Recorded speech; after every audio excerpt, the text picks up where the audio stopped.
Françaises, Français, en me présentant à vos suffrages, je veux atteindre deux objectifs. Le premier, de vous restituer votre fonction de citoyen responsable, seul maître de l'avenir de notre pays. Le second est de vous proposer une politique nouvelle qui précisément définira cet avenir. Ce n'est pas l'avis, semble-t-il, du général de Gaulle qui s'attarde, et je le regrette, dans les querelles du passé. Ce n'est pas non plus, semble-t-il, l'avis de Monsieur le Premier ministre, qui hier au soir disait encore à la presse, il ne s'agit pas, le 19 décembre, pour l'immense majorité des Français, de choisir un avenir, mais de choisir l'homme qui gérera cet avenir pendant un certain temps. Certes, le choix de la personne ou bien du personnage qui dirigera la France n'est pas indifférent. Mais je voudrais immédiatement lier deux notions. Peut-on choisir l'homme sans connaître sa politique? Et si l'on ne connaît pas sa politique, pour quelle raison choisit-on l'homme? Depuis le début de la campagne présidentielle, je m'efforce partout où je vais, et à votre égard, vous tous qui m'écoutez, de dire et de répéter, le choix fondamental est, le 19 décembre, entre le pouvoir personnel et la République des citoyens. J'ai posé des questions au général de Gaulle. Je n'ai pas entendu de réponse. Ce n'est pas la philippique contre les partis, la condamnation des formations politiques qui peut suffire à notre enseignement. Certes, les partis politiques ont commis des fautes et des erreurs, et ils les reconnaissent. Mais peut-on ainsi résumer toute l'histoire de la République en attribuant aux uns les défaites, les échecs ou bien les catastrophes, et en tentant de résumer aussi dans le pouvoir personnel de quelques-uns des nôtres les victoires, les succès et les chances d'avenir? Gambetta incarna un grand moment de notre histoire, et Clemenceau aussi. Et le général de Gaulle, nul ne l'oublie, incarna il y a 25 ans la résistance de notre pays. Mais ni Gambetta ni Clemenceau ne songèrent jamais à confisquer le profit de leur bataille pour la survie de la France au bénéfice d'une politique personnelle. Condamner les partis, c'est aller contre la Constitution de 1958 voulue par le général de Gaulle, qui prévoit la discussion entre des formations responsables et le choix des citoyens parmi ceux qu'ils préfèrent. Je ne suis, pour ce qui me concerne, ni l'homme d'un parti, ni l'homme d'une coalition de partis. Je suis l'homme d'un combat. Ce combat, c'était le combat de la gauche généreuse, de la gauche fraternelle, jusqu'au moment où, le 5 décembre dernier, le suffrage universel m'a désigné pour conduire la bataille de tous les républicains contre le pouvoir personnel. Comment choisir un président de la République? Si j'entends bien le général de Gaulle, il ne faut le choisir ni à droite, ni à gauche, ni au centre. Le président de la République ne doit être l'émanation d'aucune catégorie particulière de citoyens. Alors je cherche en vain. Faudra-t-il donc le recruter, ou bien dans la maison royale, ou bien dans la maison Rothschild, ou bien au Jockey Club? Faudra-t-il nier qu'il existe depuis toujours dans notre République des familles d'esprit? Faudra-t-il nier qu'il existe dans notre politique des catégories sociales, des besoins, des intérêts, des doctrines? Tout ce que l'on doit demander au président de la République, lorsqu'il est devenu le président de tous les Français, c'est de respecter les règles fondamentales qui font qu'une démocratie reste une démocratie. Or, que fait le général de Gaulle? Et cela depuis 7 ans. Il se comporte comme un citoyen au-dessus des lois, au-dessus même de la loi suprême qui s'appelle la Constitution. Le rôle du chef de l'État, Voilà ce qu'il convient de décider entre nous, alors qu'il est encore temps. Le rôle du chef de l'État, tel que le comprend du général de Gaulle, c'est quoi donc? Il est le maître de notre politique extérieure, et lui seul, et choisit nos alliances. Il est le maître de notre politique militaire, et lui seul, et choisit nos armes. Il est le maître de la justice, et lui seul, et nomme les magistrats et veille à leur avancement, et punit ceux qui, par voie de presse, contestent ses actes, et choisit dans les prisons ceux qui doivent y rester et ceux qui peuvent en sortir. Il est le maître des choix économiques et sociaux, des répartitions budgétaires, puisqu'il donne la priorité à la bombe atomique contre l'éducation nationale. Le rôle du chef de l'État, tel qu'il est pratiqué par le général de Gaulle, ne correspond à aucune tradition républicaine. Et ce n'est pas donner raison aux factions, ce n'est pas tourner ses préférences vers le passé, ce n'est pas donner raison à la 4e contre la 5e République. Tout cela, c'est une discussion que je ne voudrais plus voir venir dans les débats des citoyens responsables. Il s'agit de savoir ce que nous ferons demain. Et moi, au nom de tous ceux qui m'ont soutenu, au nom de tous ceux qui ont combattu avec moi, au nom des millions et des millions de femmes et d'hommes qui ont soutenu mon combat, j'ai pris mes engagements. J'ai dit ce que je ferais. Je vous ai demandé d'assumer avec moi la responsabilité de nos libertés. Libertés individuelles subtilement menacées, liberté collective, conquête de ces derniers siècles et qu'il convient de sauvegarder. Je vous ai demandé de m'aider à définir une politique extérieure qui soit au service de la paix et qui serve l'entrée de la France avec son génie, ses forces et ses chances d'avenir dans les communautés nouvelles. Je vous ai demandé de rompre avec des décisions de caractère militaire qui engagent la France dans une course infernale où le monde périra. Je vous ai demandé de définir avec moi une politique économique tournée entièrement vers l'expansion, vers l'enrichissement, vers la capacité d'emploi et de travail, vers la possibilité pour la France de concurrencer les marchés extérieurs. Mais je vous ai demandé surtout que cette politique économique n'oublie jamais que seule la finalité sociale, c'est-à-dire le service de la promotion des femmes et des hommes de notre pays, restait l'objectif essentiel. Je vous ai demandé de considérer que la priorité des priorités, c'était l'enfant, nos filles et nos garçons, c'est-à-dire leur possibilité d'apprendre à l'école, par notre éducation nationale, les moyens de dominer la terre et ses secrets. Je vous ai défini une politique tout entière qui doit être acceptée telle qu'elle est, ou bien qui ne signifie plus rien.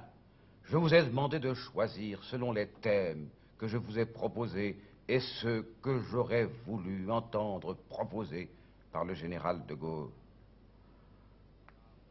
Mais au lieu de cela, ce ne sont que menaces, avis de catastrophe, comme si la catastrophe était liée au destin d'un seul homme, et non pas à la volonté de tout un peuple capable, s'il le veut, de dominer les périls et de franchir les siècles. Nous commençons ce soir tous ensemble une longue route.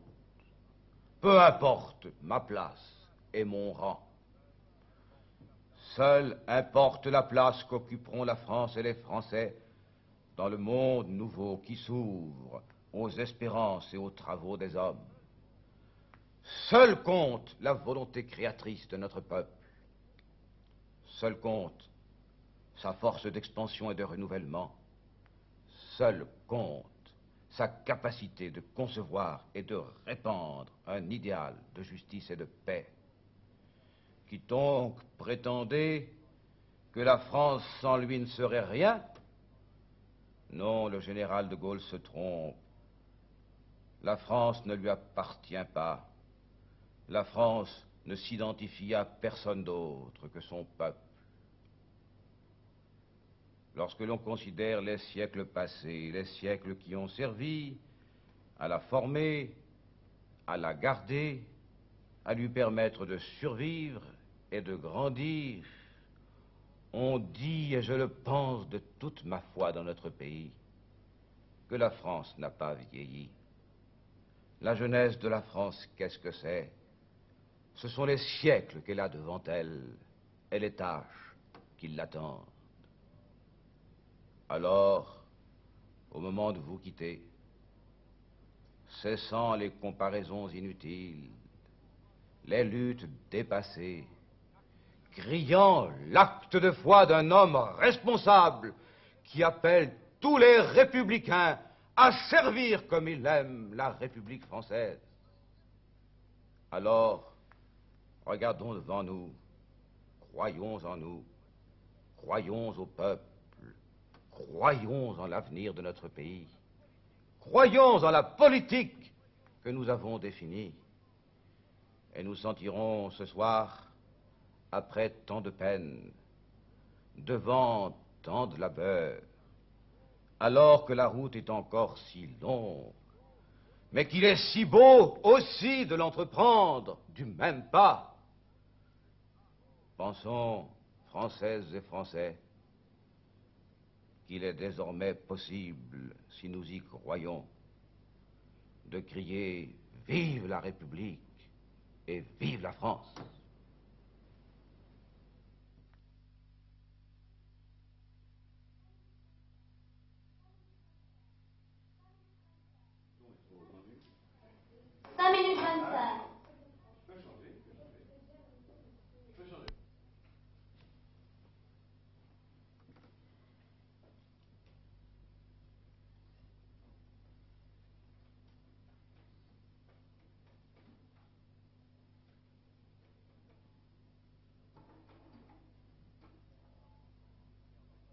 Si vous mainteniez en plan comme ça permettrait peut-être, si j'accroche plus tard, de rattraper la fin, vous comprenez? C'est déjà fait. Donc de garder ça plus longtemps. Oui, oui, c'est déjà... Ah non, changez votre regard. Vous inquiétez pas, mais c'est fait, on pourra monter. Bon, changez votre regard, comme on a exactement ce qu'on a fait. C'est-à-dire, je démarre sur celle du bas et après vous partez sur celle du haut. Bon, très bien, très bien. Mais on pourra monter. Ça tourne.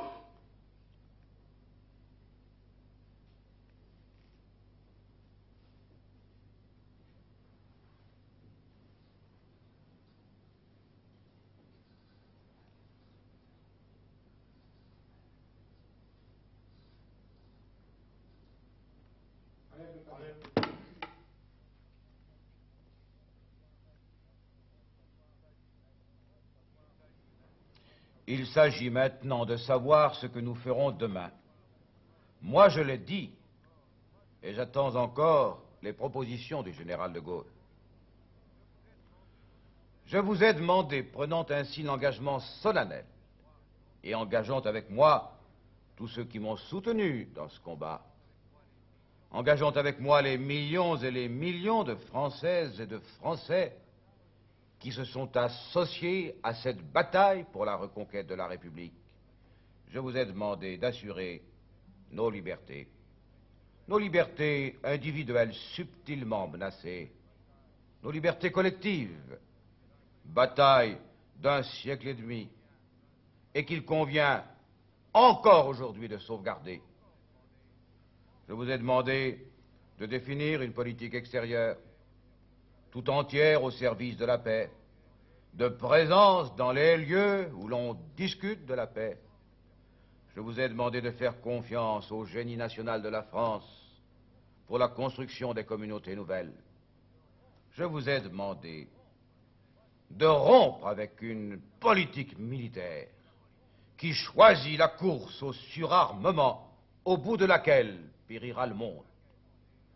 Je vous ai demandé la définition d'une politique économique d'expansion, d'ouverture sur le progrès, de confiance dans les capacités de travail, de volonté de plein emploi, de création de richesses nouvelles, d'aptitude à concurrencer toutes les autres nations sur les marchés extérieurs.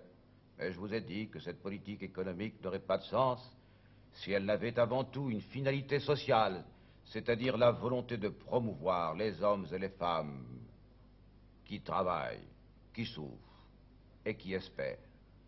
Je vous ai demandé de choisir la priorité des priorités pour l'éducation nationale en donnant à nos enfants, à toutes les filles et à tous les garçons des chances égales dans la vie. Et je vous ai dit, garantissant le lendemain, je vous ai dit au lendemain de mon élection à la présidence de la République, un gouvernement prendra à son tour ses responsabilités, préparant dans la liberté et dans la loyauté la grande confrontation qui opposera les formations politiques pour peu de temps, afin que la stabilité politique issue des contrats de majorité et de gouvernement permette à notre République de réparer les dégâts d'hier et surtout beaucoup plus de préparer les voies de l'avenir. Je vous ai dit, la période qui vient ne sera celle ni de la revanche, ni de la vengeance. Il n'y aura de punition pour personne de ceux qui respecteront la loi. Nous ne les condamnerons même pas au silence que nous avons connu. Voilà le choix. Je pourrais en dire beaucoup plus. Et j'en sens le besoin à l'heure qu'il est, ayant le sentiment d'avoir encore trop peu, malgré toutes ces semaines et toutes ces semaines, dit au peuple de France ce qu'il convenait de décider. Et cependant, au moment même où je m'exprime, à quelques heures du moment décisif, j'ai le sentiment que nous commençons ensemble ce soir une longue route. Peu importe ma place et mon rang, seul importe la place qu'occuperont la France et les Français dans le monde nouveau qui s'ouvre à l'espérance et aux travaux des hommes. Seul importe la volonté créatrice de notre peuple, sa force d'expansion et de renouvellement, sa capacité d'imaginer et de répandre un idéal de justice et de paix. Qui donc disait que la France ne serait rien sans lui. Non, le général de Gaulle se trompe. La France ne lui appartient pas, la France ne s'identifie à personne d'autre que son peuple. Voyez-vous, à travers les siècles passés, où elle a appris à se former, à se garder, à survivre, à grandir, la France n'a pas vieilli. La jeunesse de la France, ce sont les siècles qu'elle a devant elle et les tâches qui l'attendent. Voilà le choix que je vous propose. Vous, citoyens qui m'entendez, c'est à vous désormais qu'il appartient de décider. Votre choix commande tout le reste. Ce choix doit être un choix de confiance dans la capacité de la France, de confiance dans la volonté de notre peuple, de confiance dans les perspectives qui commencent le 19 décembre, si les citoyens responsables que vous êtes le décident.